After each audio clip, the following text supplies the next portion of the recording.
Trial balance, last cash book देखा था आप लोगों ने, कोई नया फेस तो नहीं दिखाई दे रहा है मुझे? हाँ जी, क्या क्या नाम?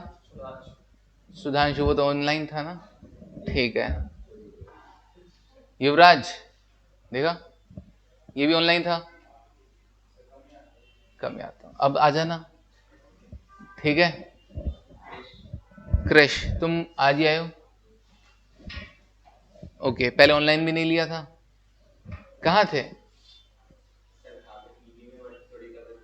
अच्छा ठीक है क्रिश, अभी ठीक है, ओके डन, तो अभी उड़ सकते हो, ठीक है डन। ट्रायल बैलेंस सुनो, ट्रायल बैलेंस देखें क्या कहता है। आपको क्या जानकारी है ट्रायल बैलेंस के बारे में, आप बोल दो पहले, कौन बोलना चाहेगा? अनीशा बताओ।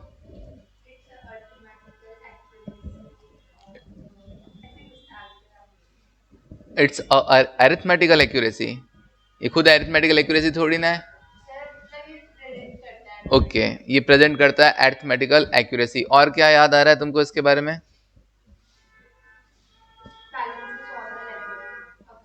क्या?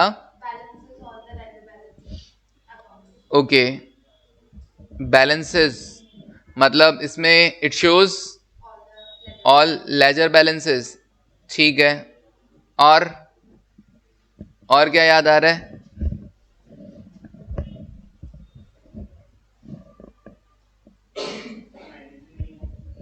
मैंडेटरी नहीं है, कौन है ये नालायक?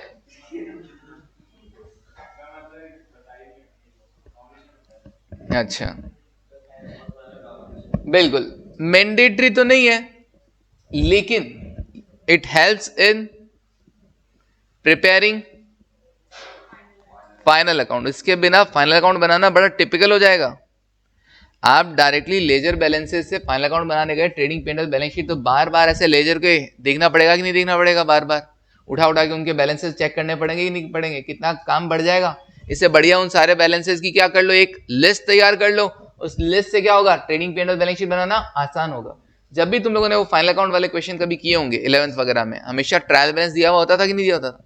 ट्रायल बैलेंस के बाद नीचे एडिशनल इंफॉर्मेशन दी हुई होती थी, उससे तुम बनाते थे ट्रेडिंग पेंडल बैलेंस शीट, बस। और वही तुमको मान लो लेजर बैलेंसेस दिए हुए होते, फिर बार बार बन तो जाएगा, बट बार बार पेज पलट पलट के हर अकाउंट का ऐसा बैलेंस देखना पड़ेगा, तो इजी करने के लिए ट्रायल बैलेंस बनाया जाता है। क्लियर है ये वाली चीज? और अरिथमेटिकल एक्यूरेसी को चेक करने के लिए भी क्या बनाया जाता है, ट्रायल बैलेंस।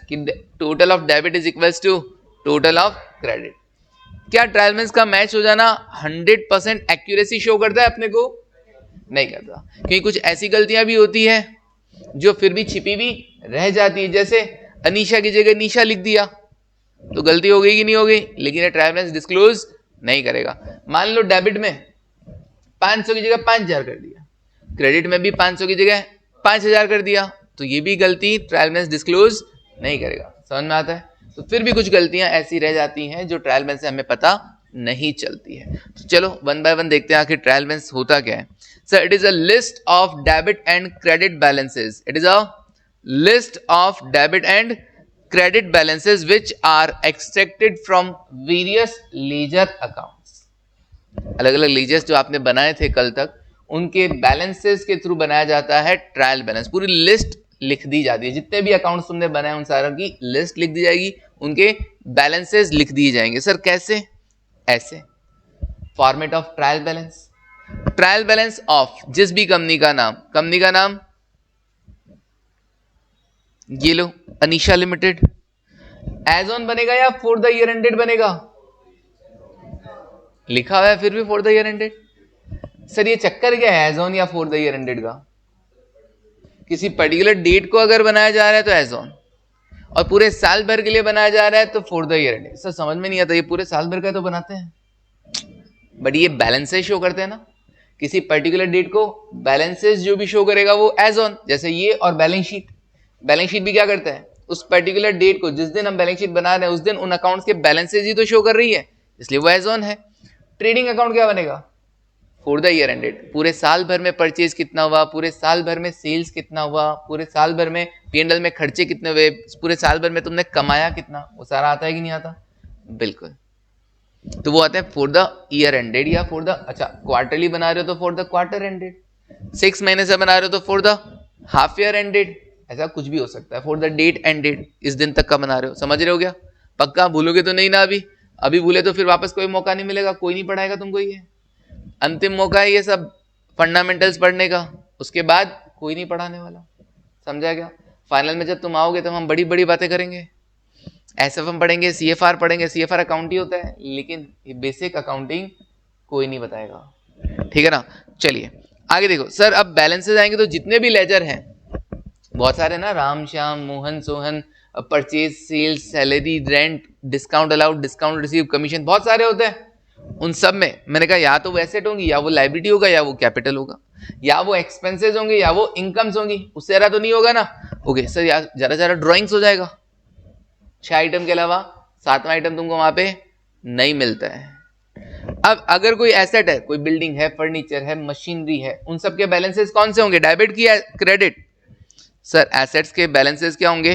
डेबिट होंगे। ओके, लायबिलिटीज के बैलेंसेस क्रेडिट होंगे, कैपिटल के क्रेडिट होंगे, एक्सपेंसेस और लॉसेस के डेबिट होंगे, और इनकम्स और गेन्स के क्रेडिट। और अगर तुम इसे ड्राइंग्स भी लिख देते हो मान लो, तो कौन बोला क्रेडिट? डेबिट। कैपिटल का क्रेडिट होता है, ड्राइंग्स का डेबिट होता है, समझा क्या? क्लियर है? इससे ज्यादा तो नहीं है करा। अच्छा लिस्ट सारी लिख दी गई, टोटल लगा दिया गया। टोटल लगाने से क्या होगा? टोटल चेक कर लेना, total of debit is equals to total of credit है क्या? अगर ऐसा है तो हम मानते हैं क्या कि आपने अरिथमेटिकली क्या किया है, अपनी अकाउंटिंग एंट्रीज, अपनी लेजर पोस्टिंग ये एकदम परफेक्ट की है। आपने जितना डेबिट किया था उतना ही क्रेडिट किया है, ऐसा हम मान सकते हैं। ओके, तो ट्रायल मेंस क्यों बनाया गया? एक तो अरिथमेटिकल एक्यूरेसी को चेक करने के लिए, दूसरा it helps in preparing final account. बताया ना, एक लिस्ट तैयार हो जाएगी तो फाइनल अकाउंट बनाना आसान होगा। क्यों आयुष, पक्का दिख रहा है तुमको?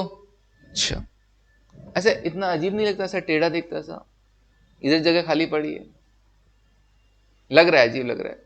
अरे लग रहा है, मैं बोल रहा हूं लग रहा है, तुमको ढंग से दिख भी नहीं रहा होगा वहां से। पढ़ के बताओ, फर्स्ट वाली लाइन पढ़ के बताओ।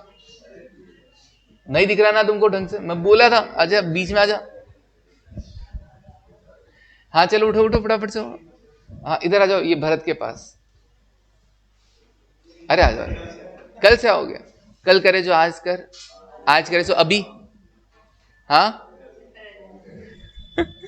चलो ठीक है, देखो हाँ ऐसे ऐसे इतना कोने कोने में मत बैठा करो, ठीक है ना? कोने में तो मच्छर होते हैं, ठीक है ना? तुम तो इंसान हो, बीच में बैठो, समझा क्या? तुम्हारे मम्मी ज्यादा ऑल आउट जगाती होंगी ऐसा। चलो आगे देखो इसलिए कोने में बैठने की आदत पड़ गई है ना। अब देखो, it does not prove accounting accuracy. ये भैया प्रूव नहीं करता है, ऐसे नहीं बोलता है कि ट्रायल में इसका दोनों साइड मैच हो गया ना, डेबिट और क्रेडिट बराबर हो गया, तो ऐसा 100% नहीं है कि हाँ हमने सब कुछ सही किया, ऐसा कुछ भी नहीं है। और सर ये कैसे पता चलेगा? ये तो ऑडिट करने के बाद ही पता चलेगा। ऑडिट मतलब चेक करना, रिव्यू करना, सारा एंट्रीज को चेक करोगे, रिव्यू करोगे, सब कुछ सही है कि नहीं है। क्या ये फाइनेंशियल स्टेटमेंट का पार्ट है? युवराज ने पहले ही बोल दिया था बनाना जरूरी नहीं है। फाइनेंशियल स्टेटमेंट का पार्ट तो है नहीं, ट्रेडिंग पी&एल बैलेंस शीट का तो पार्ट है नहीं। Okay, it is usually prepared, कब बनाया जाता है? Generally at the end of the year बनाया जाता है। बाकी जब तुमको ट्रेडिंग पी&एल बैलेंस शीट बनाना हो तब बना लो, क्या दिक्कत है? सर ये it is link between books of account and financial statement, दोनों को जोड़ देते हैं, इसकी हेल्प से फाइनल अकाउंट बनते हैं। नक्की, बस कुछ नहीं, ज्यादा खतरनाक कुछ भी नहीं होता है। सर ट्रायल बैलेंस बनता कैसे है? ट्रायल बैलेंस को बनाने के दो तरीके होते हैं, एक टोटल मेथड और एक बैलेंस मेथड। ओके, जरा मुझे बताना, एक अकाउंट बना के देखते हैं, चित्रांश अकाउंट बनाते हैं। कौन सा? चित्रांश अकाउंट, ठीक है Chitransh. Okay, to balance brought down 1,00,000 रुपए। क्या नाम? ऋषभ। चित्रांश हमारा डेटर है या क्रेडिटर?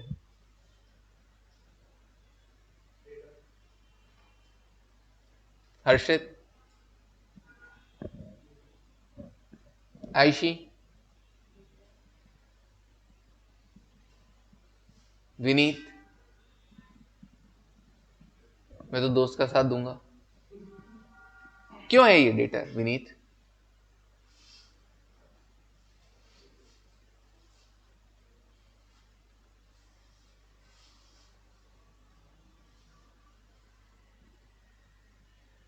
आयशी, क्यों है ये डेटर?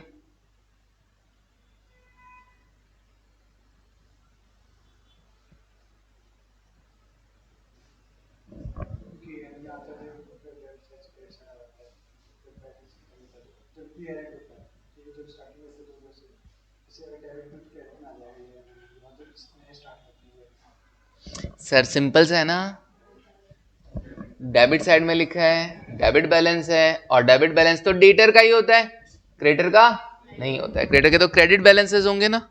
हाँ हर्षित समझे तुम सही, बट समझा नहीं पाए प्रॉपर, बट ठीक है कोई ना, समझा। इसीलिए क्लासेस अटेंड करना बहुत जरूरी होता है। बेसिक नहीं है, बहुत खतरनाक चीज है। ऋषभ ने बोला था, विनीत ने बोला था। अच्छा अच्छा, इसीलिए तुमसे पूछा। टारगेट ऑडियंस बहुत जरूरी है भैया, ठीक है ना। टारगेट ऑडियंस या ऑडियंस को टारगेट करना बहुत जरूरी है, ठीक है ना। ऐसा क्या होता है, जो चीज आप जिस चीज को बंदे को दिखाना चाहते हैं आजकल, तो उसी को अगर दिखाई जाए तो ज्यादा चलती है कि नहीं चलती है। तुम्हारा इंस्टा फेसबुक तो यही करता है, तुम एक बार जो रील देखने लगोगे वैसी ही टाइप की रील्स तुमको शो करने लग जाता है कि नहीं करता है, हाँ या ना।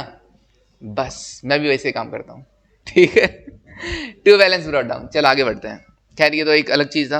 अब अपन क्या कर रहे हैं, चित्रांश को अपन ने और माल बेचा, कितने का? 50,000 का। इस बार चित्रांश से पैसा आया 80,000, और चित्रांश को हमने डिस्काउंट भी अलाउ कर दिया। कितना? मान लो 5,000। ओके, अब बैलेंस निकाला जाएगा ना, बाय बैलेंस कैरेट डाउन। कितना? 65। ओके 65,000। अब मेरे को ट्रायल बैलेंस बनाना है। ट्रायल बैलेंस ऑफ जिस भी कंपनी का होगा, as on, okay, particulars, amount में डेबिट और क्रेडिट, एक सीरियल नंबर भी लगा सकते हैं आप, है ना। अच्छा, चित्रांश, इस लेजर का मुझे यहां पर बैलेंस लिखना है।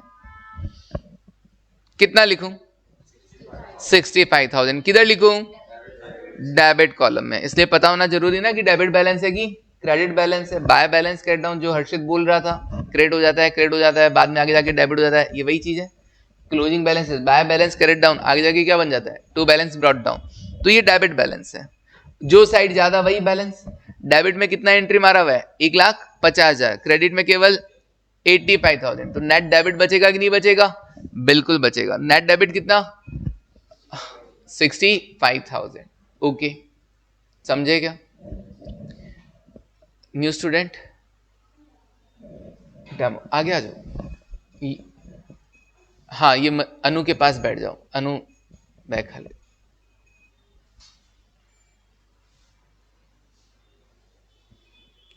हाँ जी, देखो अब और भी कोई तरीका है क्या?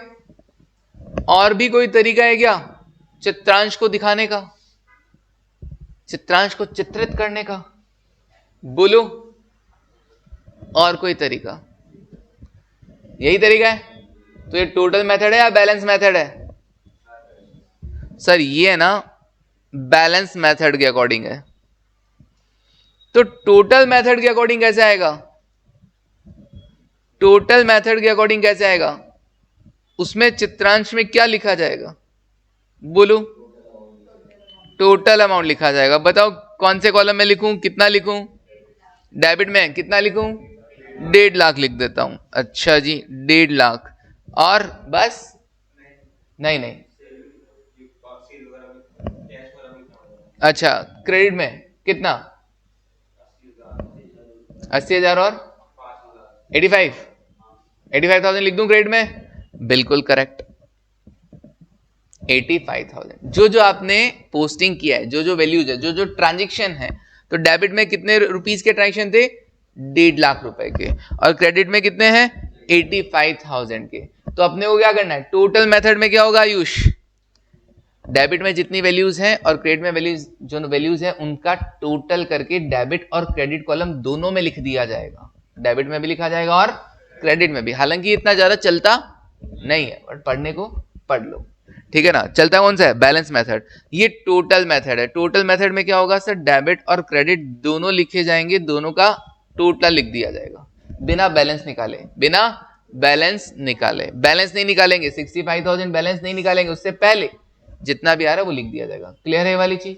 तो मैंने यहां पे लिख के दिया तुमको, एक टोटल मेथड है और एक बैलेंस मेथड है। अच्छा, नाम कैसे याद रखेंगे सर? ट्रायल बैलेंस, टी और बी, टोटल और बैलेंस, टी और बी, है ना, टी बी, याद आएगा?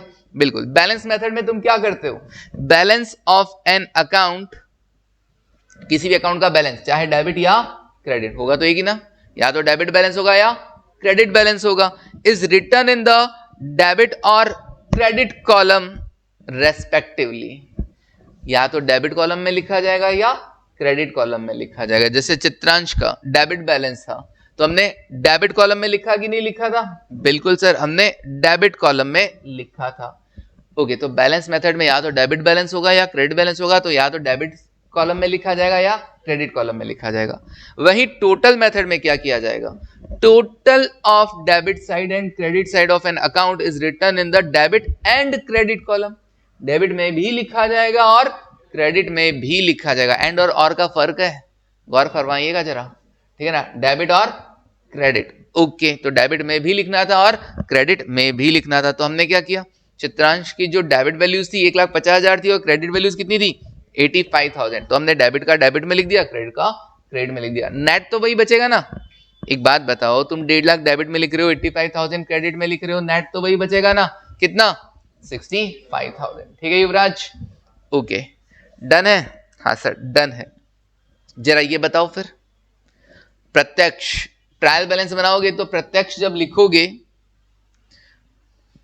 और बैलेंस मेथड से, तो डेबिट कॉलम में लिखोगे कि क्रेडिट कॉलम में लिखोगे या दोनों में लिखोगे?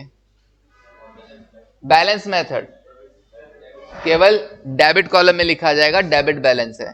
और अगर टोटल मेथड से बना रहे हो ट्रायल बैलेंस तो दोनों में लिखा जाएगा। डेबिट कॉलम में कितना लिखोगे? 5,10,000, और क्रेडिट कॉलम में कितना लिखोगे?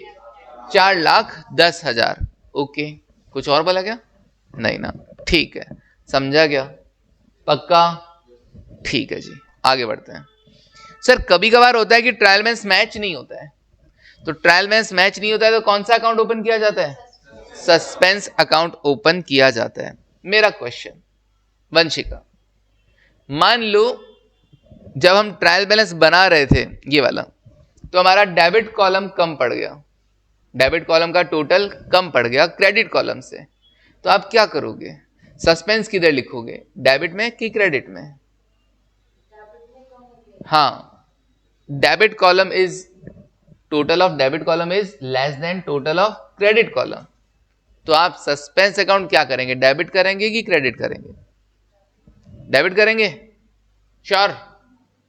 हाँ केशव, आप क्या करेंगे? डेबिट करेंगे। सर जो साइड कम पड़ रहा होगा उधर ही तो लिखेंगे ताकि टोटल मैच हो जाए। बिल्कुल, है ना? ओके, तो क्या करने का? If debit column, debit side is less than credit side, या debit total is less than credit total, suspense account is to be debited. और अगर क्रेडिट कॉलम कम होगा तो suspend account is to be credited. अब बात आती है कि सस्पेंस तुमने डेबिट और क्रेडिट कर तो दिया, जब तक गलती का पता नहीं चल जाएगा तब तक वो आगे से आगे कंटिन्यू कैरी होता जाएगा कि नहीं होता जाएगा? तो वो ट्रेडिंग में जाएगा कि P&L में जाएगा कि बैलेंस शीट में जाएगा? सर सस्पेंस अकाउंट हमने ओपन तो कर लिया, अब भी गलती का पता नहीं चल पाया इस साल, तो क्या करें? इस सस्पेंस अकाउंट के बैलेंस को ट्रेडिंग में लिखें, P&L में लिखें, मतलब ट्रांसफर कर दें, या बैलेंस शीट में लिखें? किधर किधर आएगा? ट्रेडिंग P&L में? तो बैलेंस शीट में? किन्हीं में नहीं आएगा। हाँ जी, बैलेंस शीट में जाएगा ना, बैलेंस शीट में जाएगा। ऐसे जो भी बैलेंसेस जो आपको नेक्स्ट ईयर कैरी करने हैं वही तो बैलेंस शीट में आते हैं। सस्पेंस तब तक कैरी होता रहेगा जब तक गलती का पता नहीं चलेगा। अब बात आती है कि सर बैलेंस शीट में डेबिट एसेट साइड में आएगा कि लायबिलिटी साइड में आएगा, किधर आएगा सर? डिपेंड करता है। एसेट का अगर डेबिट बैलेंस है, सॉरी सस्पेंस का अगर डेबिट बैलेंस है तो एसेट में आएगा, और सस्पेंस का अगर क्रेडिट बैलेंस है तो लायबिलिटी में। ऐसा तुम्हारे सामने लिखा हुआ था, फिर भी देखो हिंट था, देखते नहीं हो है ना, एसेट और लायबिलिटी। समझा क्या? एसेट लायबिलिटी तो बैलेंस शीट में आएगा, और लॉजिक है कि नहीं है? जो चीज नेक्स्ट ईयर कैरी करनी है वो बैलेंस शीट में आएगी, वही बैलेंसेस आगे अगले साल कैरी होंगे।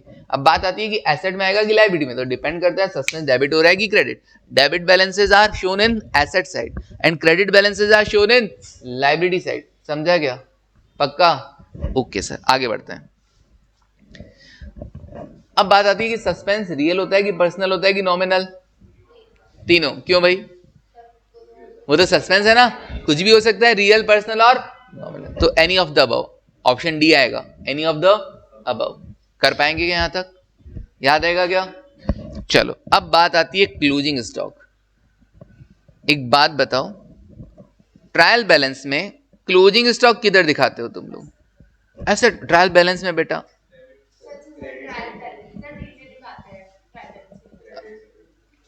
क्रेडिट कॉलम में, कोई बोल रहा है नीचे दिखाते हैं, फुटनोट में दिखाते हैं। क्या करोगे? हाँ, ट्रायल बैलेंस में क्लोजिंग स्टॉक किधर दिखाओगे? ट्रायल बैलेंस के अंदर आएगा कि ट्रायल बैलेंस के बाहर आएगा? दोनों आ सकते हैं, सिचुएशन पे। और वो ऐसी कौन सी सिचुएशन आ गई थी भरत तुम्हारे पास जो तुम्हें उसे ट्रायल बैलेंस से बाहर निकालना पड़ा या अंदर रखना पड़ा?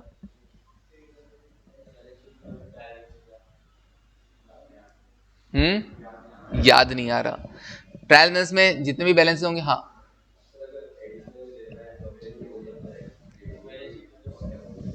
ऐसा कोई लॉजिक है क्यों जाएगा? अच्छा, मैं पहली बात करता हूं। बिल्कुल बिल्कुल Anu, if closing stock is shown as a footnote, as a footnote, हाँ, under trial balance, trial balance के नीचे ऐसे दिखा रखा हो क्लोजिंग स्टॉक, बिल्कुल वॉट एवर द अमाउंट, मान लो 50,000। अब क्या होगा? इसका मतलब पता है क्या होता है? इसका मतलब अभी तक क्लोजिंग स्टॉक की कोई एंट्री नहीं हुई है, तभी तो ये ट्रायल बैलेंस के बाहर है। क्योंकि अगर एंट्री हुई होगी तो पोस्टिंग भी हुई होगी, पोस्टिंग हुई होगी तो उसके बैलेंसेस आगे ट्रायल बैलेंस में आएंगे कि नहीं आएंगे? इसका मतलब क्लोजिंग स्टॉक की कोई अकाउंटिंग एंट्री अभी तक नहीं हुई है। ट्रायल बैलेंस के नीचे जो भी एडिशनल इंफॉर्मेशन दी जाती है ना फाइनल अकाउंट बनाने के लिए, हमने ये नहीं किया, हमने ये नहीं किया, इसका मतलब उसका अकाउंटिंग एंट्री अभी तक नहीं हुआ है। और ट्रायल बैलेंस के अंदर आने का मतलब है उसका अकाउंटिंग एंट्री आपने कर दिया है।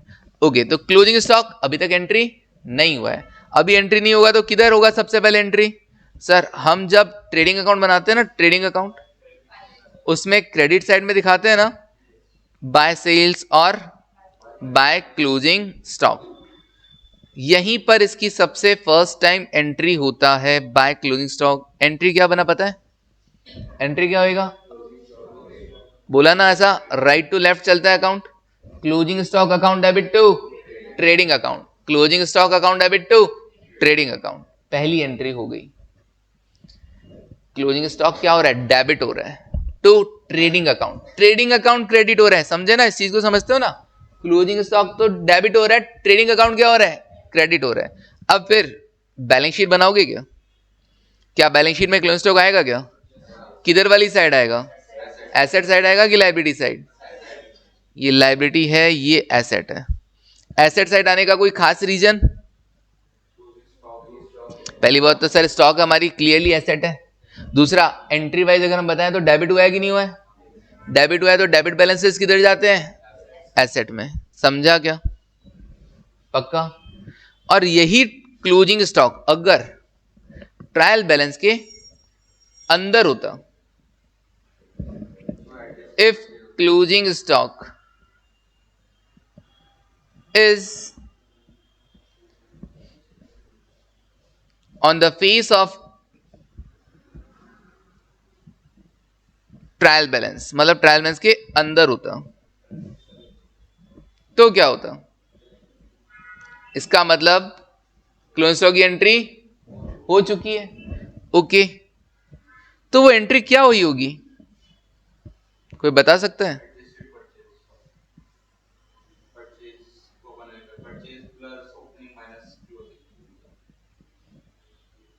ओके, क्लोजिंग स्टॉक की एंट्री हो रखी है, तभी वो ट्रायल बैलेंस के अंदर है। अब बताओ क्या हुई होगी उसकी entry? Closing stock to trading account, trading account तो बना ही नहीं ना अभी तक, क्या हुई होगी उसकी एंट्री? एंट्री बोलो, परचेज से एडजस्ट हुआ है, पक्का परचेज से एडजस्ट हुआ है, तो entry closing stock account debit to purchases. जो तुमने गुड्स खरीदा था तब तुमने परचेज डेबिट किया था कि नहीं किया था? किया था। उसी परचेज किए हुए गुड्स में से क्लोजिंग स्टॉक बच रहा है कि नहीं बच रहा है? तो तुमने एंट्री पास करोगे तो क्लोजिंग स्टॉक तो डेबिट करना है, अपने को पता है क्लोजिंग स्टॉक तो डेबिट होगा, तभी वो बैलेंस शीट में एसेट साइड में जाएगा। क्रेडिट क्या कर देंगे? परचेजेस को क्रेडिट कर देंगे, क्योंकि जो तुम्हारा खरीदा हुआ माल था ना वही। इसका मतलब इधर जो परचेज आने वाला है वो एडजस्ट हो जाएगा कि नहीं हो जाएगा? मान लो तुमने साल भर में 5 लाख का माल खरीदा था, माइनस 50,000 हो गए, 4.5 लाख हो जाएगा कि नहीं हो जाएगा? वो बिल्कुल परचेज की अमाउंट में से क्या हो जाएगा? एडजस्ट हो जाएगा। क्लियर है क्या ये वाली चीज? ओके, तो क्लोजिंग स्टॉक की एंट्री हो चुकी है, और अब ये ट्रेडिंग अकाउंट में किधर आएगा? ट्रेडिंग अकाउंट में किस तरफ? बाय सेल्स के साथ साथ बाय क्लोजिंग स्टॉक। कई बच्चे बोल रहे हैं नहीं आएगा, क्या वो लोग सही बोल रहे हैं? बाय क्लोजिंग स्टॉक कितना? 50,000 नहीं आएगा। क्यों नहीं आएगा?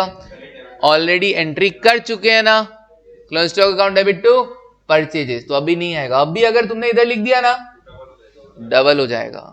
वो तो वही हुआ क्लोजिंग स्टॉक टू परचेजेस, इधर और क्लोजिंग स्टॉक डेबिट होने का डबल अमाउंट आ जाएगा। फिर बैलेंस क्या था? 50-50 1 लाख लिखोगे क्या बैलेंस शीट में? नहीं, तो बैलेंस शीट में कितना आएगा? अभी भी 50,000 शो हो जाएगा। समझा क्या? बिल्कुल आता था तुमको, काफी लोगों को ये वाली चीज आती थी। वेरी गुड, समझा पक्का? यही वाली चीज मैंने यहां पे लिख रखी है। If it is shown under the trial balance, trial balance के नीचे अगर शो कर रखा है as a footnote, that means अभी तक एंट्री पास नहीं हुई है, तो एंट्री होगी क्या? Closing stock account debit to trading account, और ये क्लोजिंग स्टॉक बैलेंस शीट में एज एन एसेट शो हो जाएगा।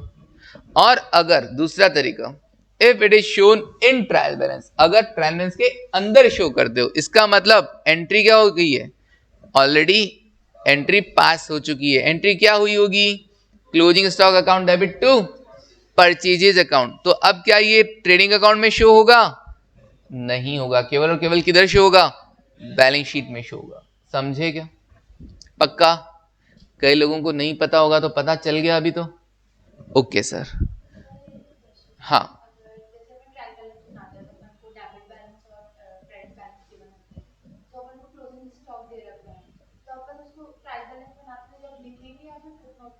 दोनों में से जो ऑप्शन अच्छा लगे कर सकते हो, ठीक है ना?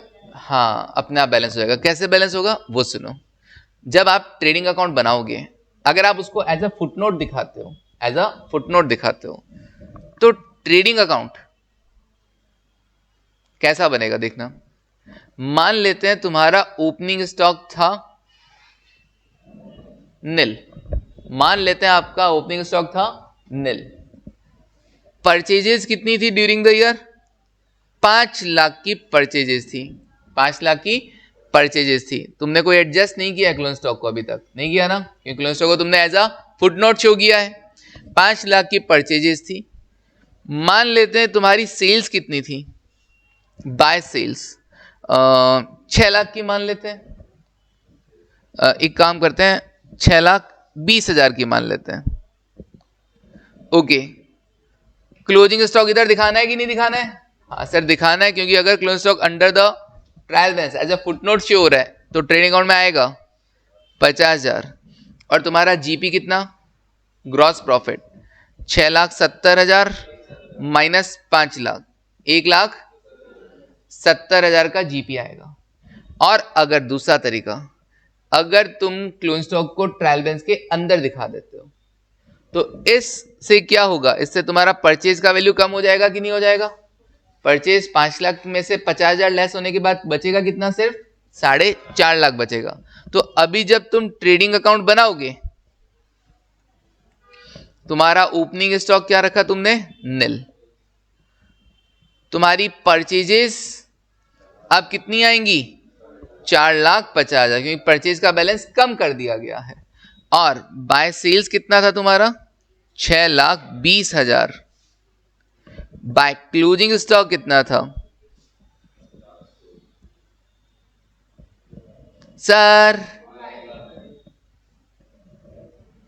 अगर ट्रायल बैलेंस में क्लोजिंग स्टॉक आ गया है तो अभी ट्रेडिंग में नहीं आएगा, क्योंकि ऑलरेडी एंट्री हो चुकी थी, अब नहीं आएगा।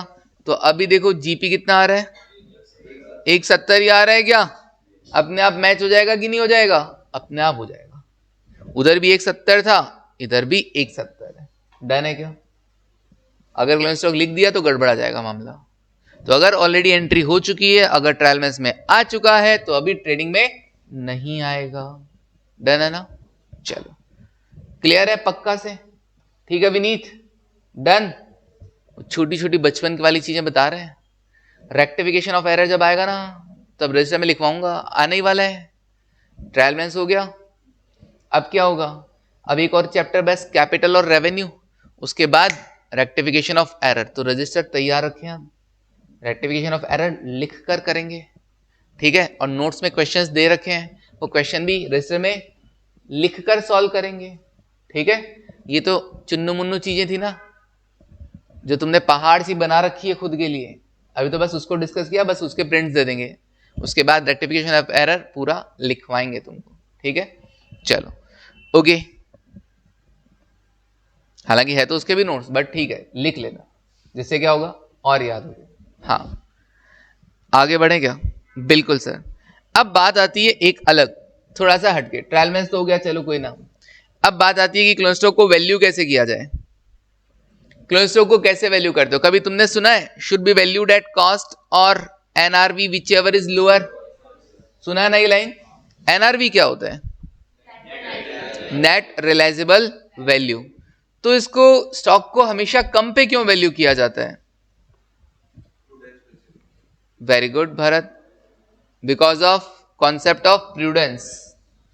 फ्यूचर में होने वाले इनकम्स के लिए एस्टिमेट मत करो, लेकिन होने वाले लॉसेस को पहले ही कंसिडर करके चलो। तो मान लो NRV, net realisable value. Sir NRV क्या होता है? बेचने जाओगे तो कितना मिलेगा, माइनस एस्टिमेटेड सेलिंग एक्सपेंसेस। मान लो, है ना, मान लो ये माउस है, ये मेरा स्टॉक है, मेरा काम ये है ना, ये सब इक्विपमेंट्स बनाना। इसकी कॉस्ट मान लो मेरे को, इसकी कॉस्ट जो पड़ी है वो पड़ी है 800 रुपए। इसको मार्केट में बेचने जाऊंगा ना तो 1,000 रुपए मिल जाएगा। मार्केट में बेचने जाएंगे तो सेलिंग प्राइस कितना है, 1,000 रुपए इसका, लेकिन बेचने के खर्चे लग जाएंगे 50 रुपए के। तो मेरे हाथ में नेट कितना मिलेगा? अबे 150 रुपया देगा, 950। कौन है ये 150? 950, 950 रुपए। अब बताओ, अभी तक बेचा नहीं है, ये मेरे यहीं गोडाउन में पड़ा है, इस स्टॉक को वैल्यू करना है, इस आइटम का वैल्यू कितना लगाया जाए?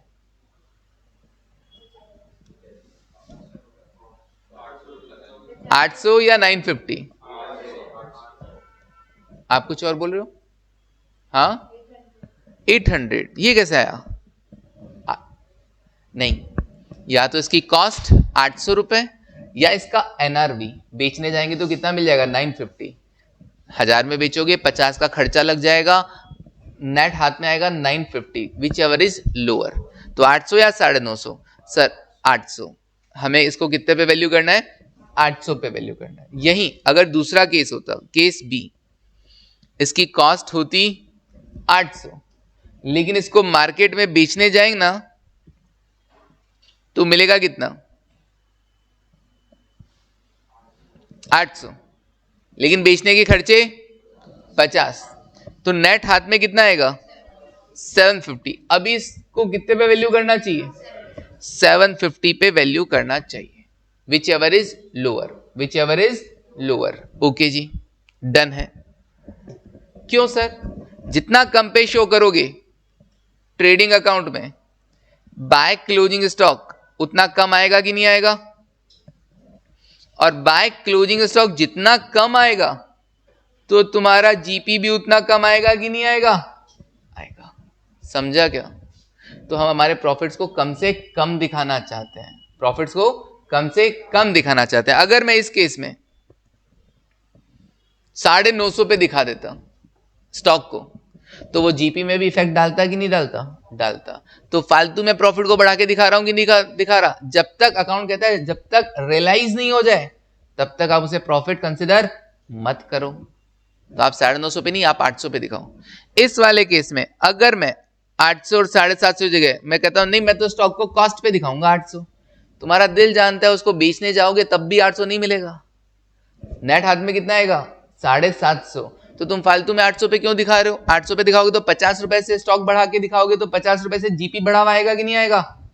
बस इसलिए हमको किस पे वैल्यू करना चाहिए, whichever is lower, cost और NRV whichever is lower. समझे क्या? ओके जी। फिर अच्छा सर ये बात लिखी किधर है, आप पढ़ते कहां से हो? तो मैंने कहा हाँ अकाउंटिंग स्टैंडर्ड 2, या फिर सर AS2 हमारे है क्या? नहीं, तो हमारे क्या है, कॉर्पोरेट अकाउंटिंग में इंड AS2 है, वहां पर भी सेम बात लिखी हुई है, AS2 accounting standard, Ind AS2, IFRS जो इंटरनेशनल स्टैंडर्ड है उनका Indian version end AS2। Sir दोनों में नंबरिंग सेम है? हाँ, इस पर्टिकुलर आइटम इन्वेंट्री के लिए दोनों में नंबरिंग सेम है, AS की नंबरिंग और इंड AS की नंबरिंग दोनों ही 2 है। ओके सर AS क्या होता है, इंड AS क्या होता है, बाद में बातें करेंगे। अपने तो 6 अलग है, एक अलग है, टोटल 7 है। AS FA के अंदर है, इंड AS कॉर्पोरेट अकाउंटिंग के अंदर है। ठीक है सर, हमारे मेनली लाइफ में क्या काम आएंगे? अगर तुम किसी कंपनी में लग रहे हो, बड़ी कंपनी में लग रहे हो तो इंड AS ही काम आएगा। ठीक है, कोई लिस्टेड कंपनी में लग रहे हो तो पक्का इंड AS ही काम आएगा, उधर इंड AS ही चलते हैं। तो सर AS किधर काम आएगा? ऐसा छोटी मोटी कंपनीज हो गया, पार्टनरशिप फर्म हो गया, उधर AS काम आता है, वहां इंड AS एप्लीकेबल नहीं है। वहां पर भी वॉलंटरीली आप इंड AS अप्लाई कर सकते हो, पढ़ाऊंगा कि इंड AS एप्लीकेबिलिटी किस किस पर है। ठीक है, देखेंगे 500 करोड़ या उससे ज्यादा, 250 करोड़ या उससे ज्यादा, ये सब देखा जाएगा कैसे कैसे इंड AS एप्लीकेबल हुआ था। खैर फिलहाल देखो सर, ये आप बात कर रहे हो कॉस्ट, कॉस्ट में क्या क्या शामिल होता है? कॉस्ट में cost of purchase, cost of conversion plus other cost to bring that inventory into their present location and condition. क्या आप कंसाइनमेंट पढ़े हो? पढ़े हो? मुझे याद करके बताना, कंसाइनमेंट में जब कंसाइनर कंसाइनी को माल भेजता था तुम स्टॉक का वैल्यू करते थे ना, उसमें जो रास्ते का खर्चा था क्या वो स्टॉक की वैल्यू में ऐड होता था कि नहीं होता था? होता था सर। कंसाइनी के गोडाउन तक पहुंचाने के जो खर्चे नॉन रेकरिंग, उसको तुम स्टॉक की वैल्यू में ऐड करते थे। बस तो फिर यही तो बोला, उस स्टॉक को उसकी प्रेजेंट लोकेशन और कंडीशन तक के लाने के खर्चे स्टॉक की कॉस्ट का पार्ट होंगे, इसीलिए तो तुम उसको में ऐड करते थे। तुम्हें पता ही नहीं चलता था तुम AS2 फॉलो कर रहे हो, इंड AS2 फॉलो कर रहे हो। समझ में आ रहा है? तुम्हें पता ही नहीं चलता था तुम AS2 और इंड AS2 फॉलो कर रहे हो, बट जाने अनजाने में तुम लोग क्या कर रहे थे, इंड AS2 और AS2 का कॉन्सेप्ट फॉलो कर रहे थे। इसीलिए गोडाउन तक पहुंचाने के, उस प्रेजेंट लोकेशन जहां जाके वो सेल होना है, वहां तक के वो खर्चे तुम क्या करते थे, ऐड करते थे। क्लियर है वाली चीज? तो मैंने कोई रॉ मटेरियल खरीदा, उसको कन्वर्ट किया फिनिश गुड्स में, तो cost of purchase plus cost of conversion, conversion मतलब रॉ मटेरियल को फिनिश गुड्स में कन्वर्ट किया, प्लस उसको वहां तक पहुंचाना, उस कंडीशन तक पहुंचाना जिधर वो सेल हो जाएगा, सेलेबल कंडीशन में पहुंचाने के लिए जो भी खर्चा होगा वो कॉस्ट का पार्ट होगा। ओके, एनआरवी क्या है sir? Sale price minus estimated selling expenses. Sir ये नया क्या है सर? ये वाली चीज, एस्टिमेटेड कॉस्ट ऑफ कंप्लीशन। मतलब ये बॉटल है, ठीक है, ये अभी इसका काम करता हूं ना, ये स्टॉक में है, अभी तैयार है, मान लो ये तैयार नहीं होती, मान लो ये ढक्कन इसका अभी तक लगा नहीं है, बना ही नहीं है, लगेगा किधर से, है ना। अब ये बताओ इसका एनआरवी जब देखने जाऊंगा तो कैसे आएगा। मैंने कहा अगर ये बन जाती है, अगर ये बन जाती है पूरी, तो ये 800 रुपए में बिकेगी। सेल वैल्यू कितना है 800, पूरी बन जाने के बाद बिकेगा, ऐसे कौन लेगा, ऐसा कोई नहीं लेगा, पूरी बन जाएगी 800 में बिकेगा, और बेचने का खर्चा 30 रुपए। एस्टिमेटेड सेलिंग एक्सपेंसेस कितने, 30 रुपए। वो कुछ भी हो सकता है, कोई कमीशन का खर्चा हो सकता है, बेचने के लिए कमीशन देता हूं तुम लोगों को वगैरह वगैरह, कुछ भी हो सकता है। Okay, minus estimated cost of completion, मान लो अभी तक इसमें है ना 70 रुपए का ढक्कन लगना बाकी है, ये कॉस्ट लगनी बाकी है, इसके बिना तुमको स्टॉक का वैल्यू करना है। ये वाला स्टॉक कितने का है, स्टॉक तो तुम्हारे गोडाउन में ये है ना, इसका वैल्यूएशन करने के लिए इसका एनआरवी भी इसके अकॉर्डिंग लोगे ना, ढक्कन लगने के बाद थोड़ा ना देखोगे, नहीं। तो अभी तक ये 70 रुपए का खर्चा इस पे नहीं हुआ है, तो इसका एनआरवी में क्या कर दिया जाएगा, estimated cost of completion less कर दिया जाएगा, क्योंकि 800 तो बनने के बाद है ना, ढक्कन तो लगा ही नहीं है, लेस करो कितना, 700 रुपए इसका एनआरवी होगा। क्लियर है ये वाली चीज। तो एस्टिमेटेड कॉस्ट ऑफ कंप्लीशन क्या कर दिया जाएगा, लेस कर दिया जाएगा। ये लाइन किसके लिए हुआ फिर, सर ऐसे गुड जो अभी तक फिनिश्ड नहीं है, WIP हो गया ना, WIP वर्क इन प्रोग्रेस, उनके लिए ऐसा एनआरवी होगा। क्लियर है ये वाली चीज, डन है क्या, हाँ सर। चलो फटाफट से फिर मेरे इस क्वेश्चन का आंसर दो और मैं छुट्टी कर देता हूं। स्टॉक ABCD बताइए, स्टॉक को कैसे वैल्यू किया जाएगा। 4 तरह का स्टॉक है तुम्हारे गोडाउन में, वैल्यू ऑफ स्टॉक बताओ फटाफट से, 10 15 25 25 और इनका टोटल करना रे, 35 41 41 61 और 2 63,000 इसकी टोटल कॉस्ट है। 17 और 8 25 25 और 25 50 और 65,000। बोलो कितने पे वैल्यू करें स्टॉक को, 60। फंसा दिया मैंने तुमको, फंसा दिया मैंने तुमको। ये देखो आइटम बाय आइटम बेसिस पे करना है, मतलब पर्टिकुलरली देखना है कॉस्ट और NRV whichever is lower. 8 15 15 और 22 टोटल कितना 60,000। Stock should be valued eight 60,000। समझे क्या, पक्का। आइटम बाय आइटम बेसिस पे देखना है, क्लियर। ऐसा टोटल में नहीं देखना, डन। टोटल में देखा तो गलत हो जाएगा। समझ में आया ट्रायल बैलेंस, समझ में आया स्टॉक का वैल्यूएशन, क्लोजिंग स्टॉक का स्पेशल ट्रीटमेंट कैसे आएगा, ट्रेडिंग में कब आएगा, बैलेंस शीट में कब आएगा, कब ट्रेडिंग में नहीं आएगा, समझ में आया। ओके जी, तो आज के लिए बस इतना ही। Thank you, take care and bye.